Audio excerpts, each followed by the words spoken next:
Ada kampung Bugis, kampung Bali, kampung Banda, ya kan, kampung Melayu. Nah itu kan sampai sekarang masih ada namanya ya di Jakarta ya. Ada kampung Makassar. Nah itulah cikal bakal dari kampung-kampung itu sebetulnya. Kampung-kampung, kantong-kantong etnis yang sebagian disiapkan untuk berperang.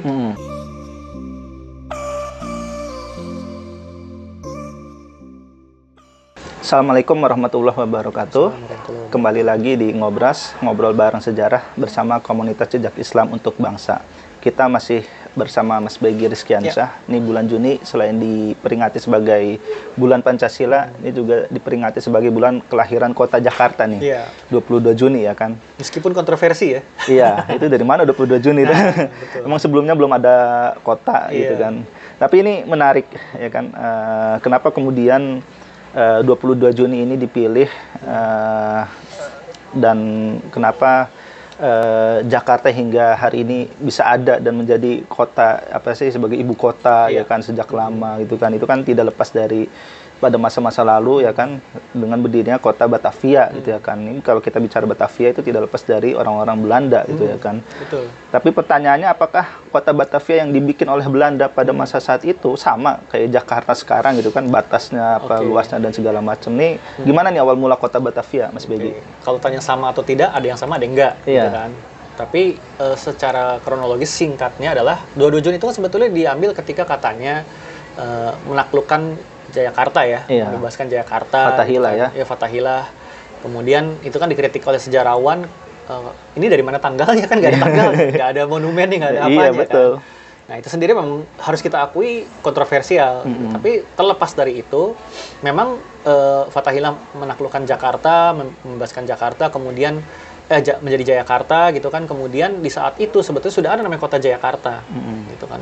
Persoalan ketika VOC kemudian datang. VOC sendiri secara singkat adalah semacam maskapai dagang, ya. Sebetulnya perusahaan dagang multinasional. Jadi itu terdiri dari kamar dagang di kota Belanda, gitu. Nah kamar dagang semacam kadin lah ya, kadin di kota Belanda ada beberapa, kemudian melebur menjadi satu entitas perusahaan yang dikumpulkan modalnya untuk mencari keuntungan, tapi dilengkapi dengan support dengan kota militer, gitu. Nah ini kita tahu pada masa itu masa penjelajahan, terutama soal rempah-rempah, ya kan, gimana itu harga sangat tinggi pada masa lalu kan, sehingga ini menjadi komoditas yang penting nih.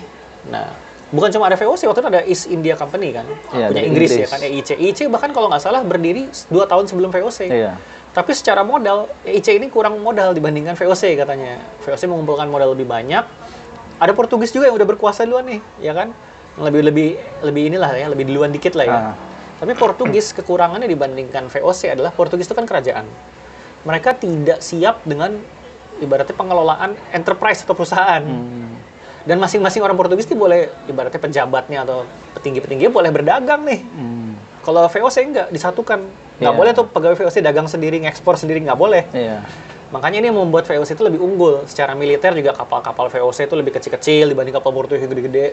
Pada masa itu Portugis mulai ketinggalan lah ibaratnya dalam sisi militer, sehingga VOC lebih mudah mengalahkan Portugis dalam beberapa hal, termasuk kemudian mengambil alih beberapa tempat gitu ya, seperti di Banda gitu kan. Nah kita tahu VOC kemudian izin berdagang kepada Jayakarta, diizinkan membuat semacam gudang, loji, perwakilan gitu-gitu. Kemudian kan sebetulnya ada konflik ketika Jayakarta kemudian memberikan juga izin Inggris untuk berdagang.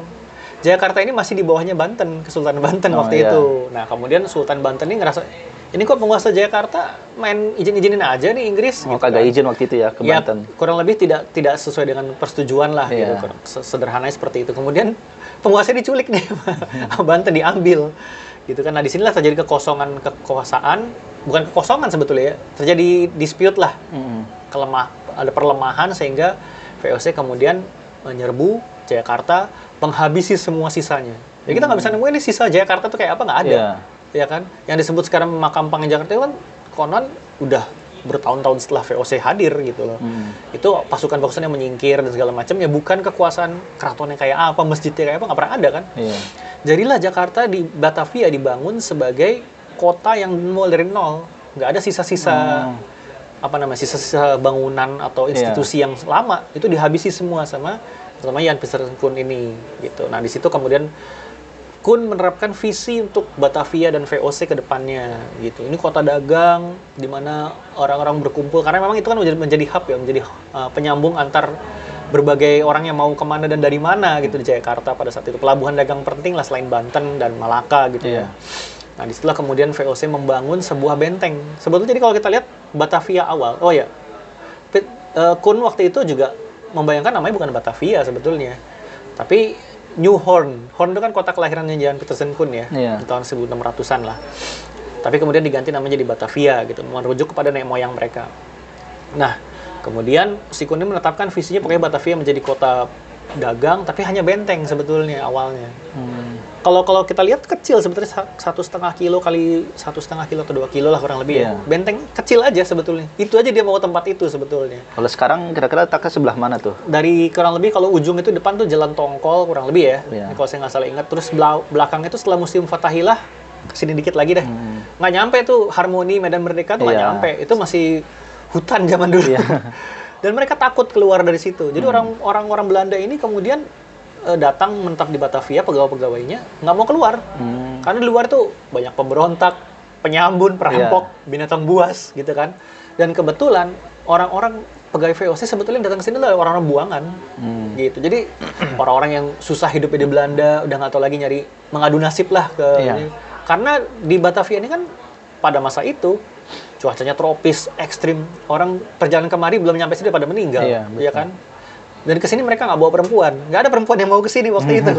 Jadi mereka ya udah akhirnya melakukan perzinahan misalnya atau menikahi perempuan-perempuan yang ada di sini pada waktu itu, terutama orang-orang Mardeker atau orang-orang Mahardika, merdeka lah. Jadi Portugis waktu itu membawa budak-budak terutama dari India, benua India, dari tanah India, kemudian ke sini mereka masuk agama Katolik, kemudian mereka dimerdekakan.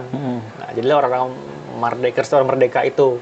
Mereka orang Kristen, nah kemudian menjalin hubungan dengan orang-orang Belanda gitu, karena mereka nggak ada perempuan di sini kan, sedangkan kebutuhan itu kan ada ya, gitu. Nah itu, terus ada lagi penduduk di Batavia siapa lagi orang-orang Tionghoa, banyak lah orang namanya pelabuhan dagang orang Tionghoa, apalagi mereka kemudian cukup berhasil dalam membangun ekonomi Batavia, nggak bisa lepas Batavia dari ekonomi orang Tionghoa pada waktu itu harus diakui, mereka bikin pabrik arak, mereka berjualan gitu kan.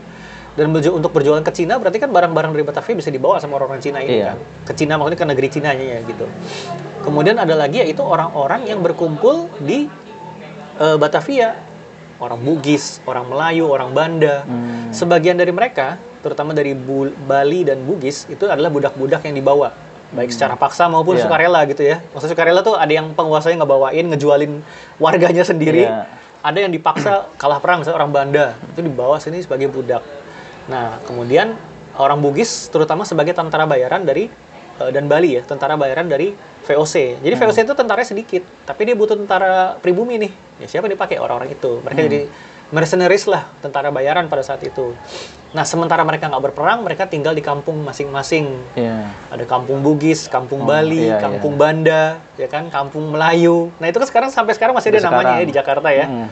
Ada kampung Makassar. Nah, itulah cikal bakal dari kampung-kampung itu sebetulnya, kampung-kampung kantong-kantong etnis yang sebagian disiapkan untuk berperang. Ada juga yang nggak berperang gitu. Tapi nggak ada kampung Jawa kan di sini. Nggak ada kan? Karena pada saat itu orang Belanda takut dengan orang Jawa karena ada Mataram. Gitu. Masih ada karena Mataram, kan sempat Batavia itu diserang Mataram 2 kali. Iya, kan? betul. Dan mereka takut nih orang-orang memberontak, termasuk orang Banten. Mereka juga sangat bermusuhan dengan Banten pada saat itu. Nah, makanya saya bilang itu hanya bentuk benteng kecil. Suatu ada gereja, ada rumah sakit, ada panti asuhan gitu-gitu, ada rumah yatim. Jadi secara administratif sebenarnya Batavia saat itu kecil ya, bukan seperti Jakarta Batavia sekarang hari ini. Ini kadang yang orang itu tidak tahu. Gitu. Tapi meski begitu wilayah yang di Batavia dan sekitar ini ternyata cukup kosmopolitan tadi dengan banyak suku bahkan dari orang-orang luar. Nah, bahkan yang menariknya adalah orang non Belanda tidak dibolehkan. Tadi orang Tionghoa boleh tinggal di dalam benteng, tapi setelah itu nggak boleh. Orang Tionghoa nggak boleh, orang Jawa apalagi, dan orang lain di luar, di kantong-kantong sekitar benteng. Iya, itulah makanya saya bilang benteng ini, benteng Batavia ini kota diskriminatif awalnya gitu loh. Nah, lalu bagaimana dengan penduduk lokal saat itu? Kalau kita kan sekarang penduduk asli Jakarta nyebutnya orang Betawi ya, karena ini Ada nggak waktu itu orang Betawi saat itu? Pada masa tahun 1700-an ya belum ada. Betawi ini etnis yang dibentuk dari kebijakan Belanda sebetulnya. Bukan Belanda menciptakan etnis baru, bukan. Tapi dampak dari kebijakan Belanda. Dampaknya apa sih? Jadi waktu itu Belanda menerapkan sistem, ya kita bisa bilang diskriminatif ya. Mereka memecah antar ras atau suku, gitu. Jadi yang tadi bilang kampung Betawi, kampung Bugis dipimpin oleh Kapten Bugis. Itu kayak semacam perwakilannya lah. Kampung Melayu dipimpin oleh Kapten Melayu. Dan mereka bikin aturan. Selain itu mereka tidak boleh saling kawin atau menikah. Ya kan? Ada orang Moor juga, orang Moor itu orang Muslim dari India terutama ya, tinggal di daerah Koja misalnya. Waktu itu masih di luar benteng juga. Nah, tapi kan Islam tidak mengenal etnis, tidak mengenal sekat-sekat suku. Makanya banyak orang-orang ini karena orang Islam kayak orang Bugis, orang Makassar, orang Melayu kan udah orang Islam ya. Mereka nikah aja, saling bercampur. Nah, yang menarik dari Bali, banyak kan orang Bali kemudian memeluk agama Islam. Ketika mereka memeluk agama Islam, mereka tidak mau lagi tinggal di kampung Bali, gitu. Jadi mereka tinggal ya bercampur akhirnya. Nah, disinilah kemudian terjadi saling silang ya, di mana Islam itu menjadi melting pot atau semacam tempat berpadunya secara etnis, berkumpul, menikah, di sekat-sekat etnis itu hilang. Makanya sejarawan bilang aturan VOC ini aturan macan kertas, nggak boleh kawin, nggak berlaku karena ada Islam tadi, faktor penyatu mereka. Nah, setelah mereka menyatu, kemudian terjadilah namanya etnis baru. Etnis percampuran yang disebut etnis Betawi. Termasuk gitu. Dari Arab, ya, Cina, India. Jadi ada faktor Cina-nya ada. Karena orang Tionghoa banyak yang masuk Islam. Misalnya kayak contoh Masjid Kebon Jeruk. Tempatnya jamaah tablik tuh di daerah kota sih, dekat kota ya. Ya dekat dekat Harmoni sana kan. Itu kan masjid yang didirikan oleh orang Tionghoa. Gitu. Jadi banyak jejak Tionghoa Muslim sebetulnya dan kapten-kapten Tionghoa yang Muslim. Cuma waktu itu Belanda bikin aturan, kalau saya tidak salah ingat, Muslim yang Tionghoa harus memotong rambutnya. Jadi kan ciri orang Tionghoa itu kayak film-film kungfu tuh yang dipuncir, depannya agak botak gitu ya. Orang Tionghoa harus seperti itu. Tapi kalau udah Muslim, mereka harus motong rambut. Jadi yang memberlakukan sistem identitas ras sebetulnya adalah Belanda. Ketika orang Islam kan orang Islam santai aja dengan ras gitu kan. Islam itu tidak rasis gitu kan.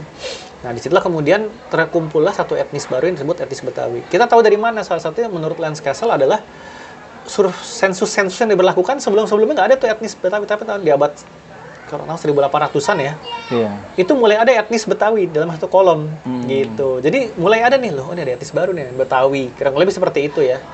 Gitu. Kalau istilahnya nama Betawi kan itu masih debatable, cuma menurut Abdul Khair Ramadan itu ya dari kata Batavia sebetulnya, diusapkan secara dialek lokal. Karena ada yang bilang Betawi, Ridwan Saidi nulis misalnya dari kata bau tai gitu kan. Bau tai itu maksudnya pada masa Mataram menyerang VOC, benteng VOC ini pakai sistem melempar kotoran manusia buat melawan gitu. Wah, bau tai gitu. Tapi itu menurut sejarah juga aneh, itu argumen yang nggak masuk akal gitu ya. Ridwan Saidi hanya mengutip aja salah satu pendapat-pendapat yang ada gitu, dia hanya mengumpulkan aja. Tapi yang paling mirip emang dari dialek lokal Batavia. Ya, tapi menarik itu artinya karena Islam inilah kemudian antar suku-suku yang ada di Batavia dan sekitarnya itu kemudian bersatu ya, berakulturasi dan menjadi etnis Betawi. Itu artinya Islam ini artinya menjadi posisi yang sangat penting dalam kehidupan dan budaya masyarakat Betawi dong. Betul. Gitu. Makanya kata Abdul Khair juga dan kata misalnya kayak ulama Khalil Ridwan gitu ya, orang Betawi, Islam itu sama Betawi nggak bisa dipisahin. Karena Islamlah yang membentuk etnis Betawi. Mereka bercampur ya kan. Terus dari kecil sampai gede itu urusannya dengan masjid tuh, dengan surau atau langgar gitu ya. Mereka dididik secara Islam. Bahkan bahasa-bahasanya pun kan percampuran, ada bahasa Arabnya, bahasa Portugisnya gitu kan. Itu kan semua secara alamiah saja mereka, tapi secara pandangan hidup ya Islam gitu. Makanya banyak muncul ulama-ulama Betawi kan, Junaid Al-Betawi, terus Guru Mansur, terus ya lain-lainnya lah gitu ya.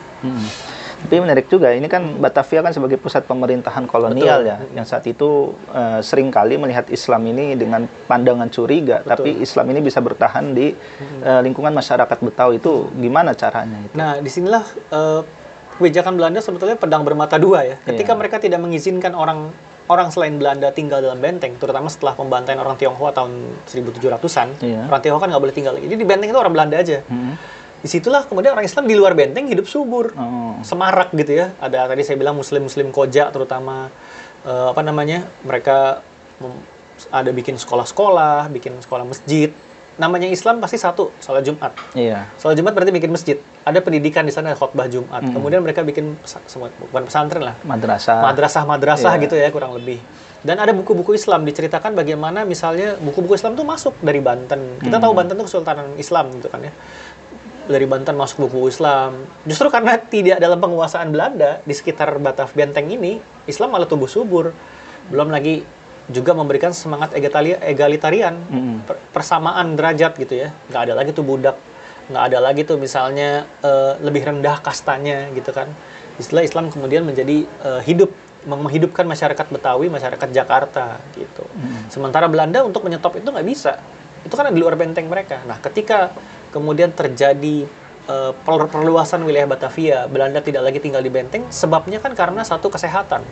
Terjadi penyakit wabah yang besar-besaran, Batavia sangat tidak sehat.